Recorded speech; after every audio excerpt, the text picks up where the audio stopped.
Hello everybody and welcome to Romancefull's Tarot. I'm about to begin here with a reading. Now this is a reading for the sign of Gemini.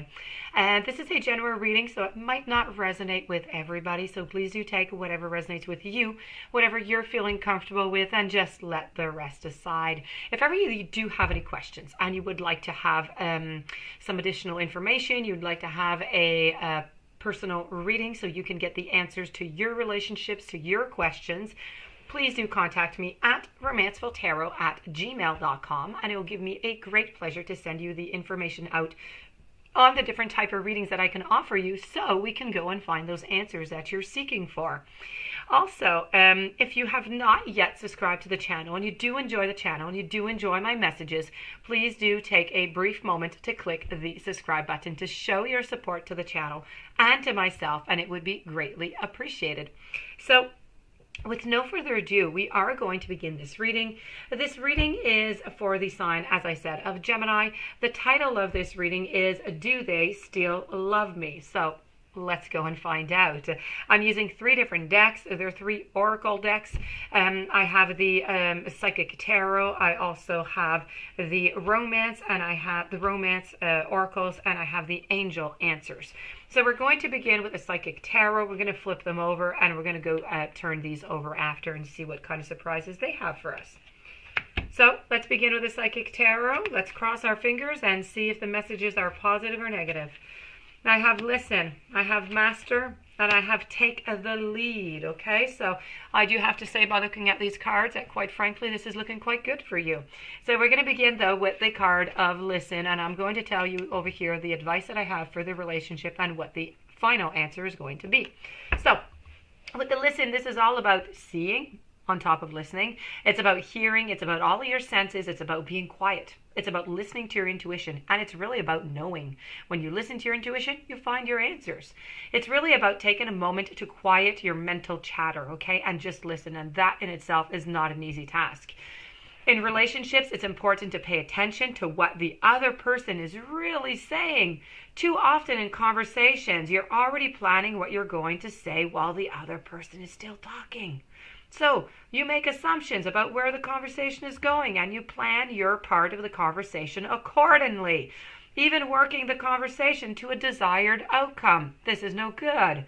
When this happens, you don't truly hear what the other person said, and in doing so, you just weren't present for that person. Now, listening starts with becoming quiet.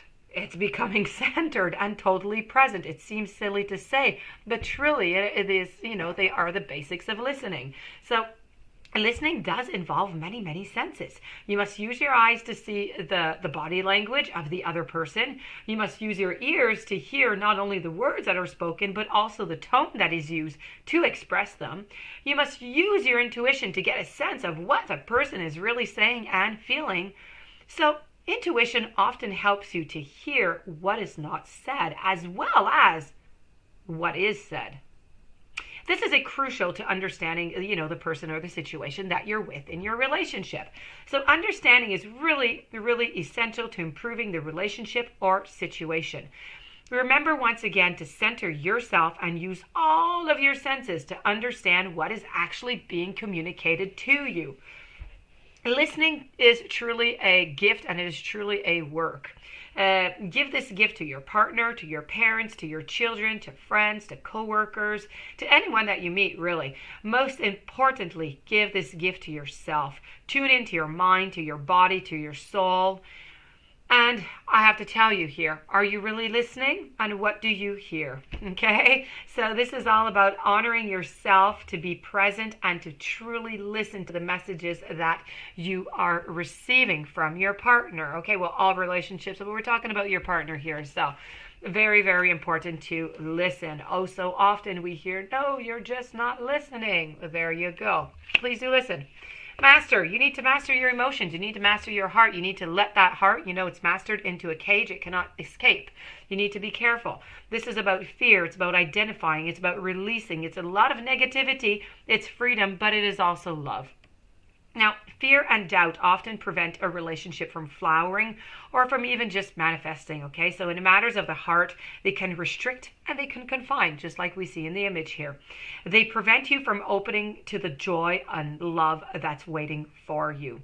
A fearful heart closes in upon itself and sees only negativity and doubt. So your fears can even make you question your own value, causing you to wonder whether, you're worthy, or if you're being loved, or if you're even ever going to find love. So these thoughts, if not controlled, are going to manifest more and more of the same, and it's going to continue in a never-ending destructing cycle. A little bit like we would see into the Wheel of Fortune, let's say, into the tarot cards. So it's time to take action. It's time to master your fears. You must identify them. And what fears are about love that have you allowed yourself to believe? Are you concerned about being unlovable? Are you uneasy about giving up your freedom in order to be in a relationship? Or do you find it too difficult to just speak up your needs and ask that they be met? That in itself seems like a silly affirmation, but it truly is very difficult to do. Now, sit quietly and uncover what may be holding you back. And by the very act of facing your fears, you're going to recognize them for the deception that they truly are. And you will discover the power to master and eliminate them. And that is what you want. The absence of fear is unconditional love. So please take some time to look at your fears, your doubts, so you can release them. This is going to free you to manifest joy, loving relationships, and know that you can have the relationships that you desire. But you need to act now to release your fears and to open your heart.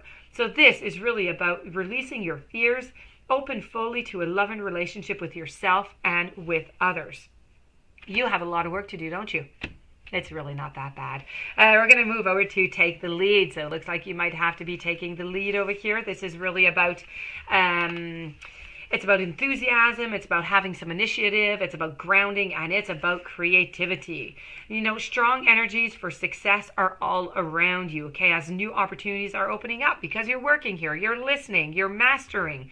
You need to tap into this energy to fire up your relationship and bring you all that you desire regarding, the matters of the heart, regarding this relationship, what you truly want.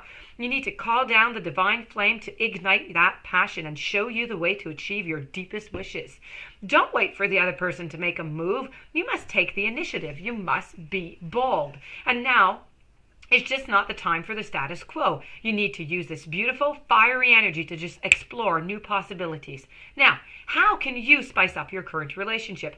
How about learning a new skill with your friend or taking the family or on a special vacation? If you're looking for a new relationship, you need to think creativity. And you need to try new ways, of meeting somebody. Step out of your comfort zone and be a little daring, okay? This is really about taking the lead into the relationship.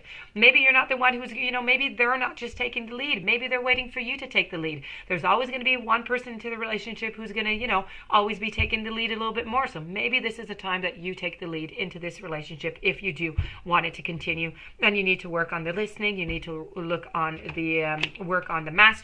But quite frankly, this is looking like a definite yes. I have over here very soon, clearly decide what it is that you want so it comes to you now. This is about throwing up to the universe all that positive energy, all those wishes that you want. Be careful with the wishes. I'm always saying it. I'm going to say it again.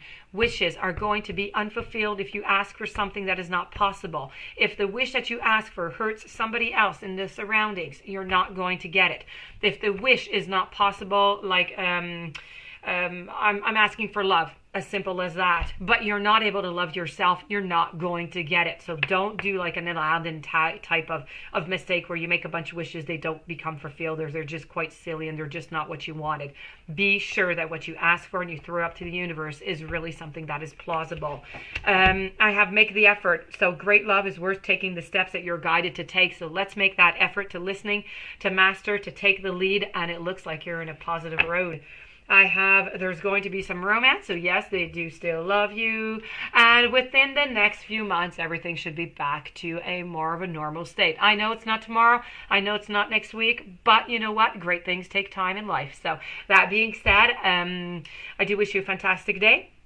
I do thank you so very much for being there. If you do have any questions, you would like your own personal reading, please contact me at romancefulltarot@gmail.com.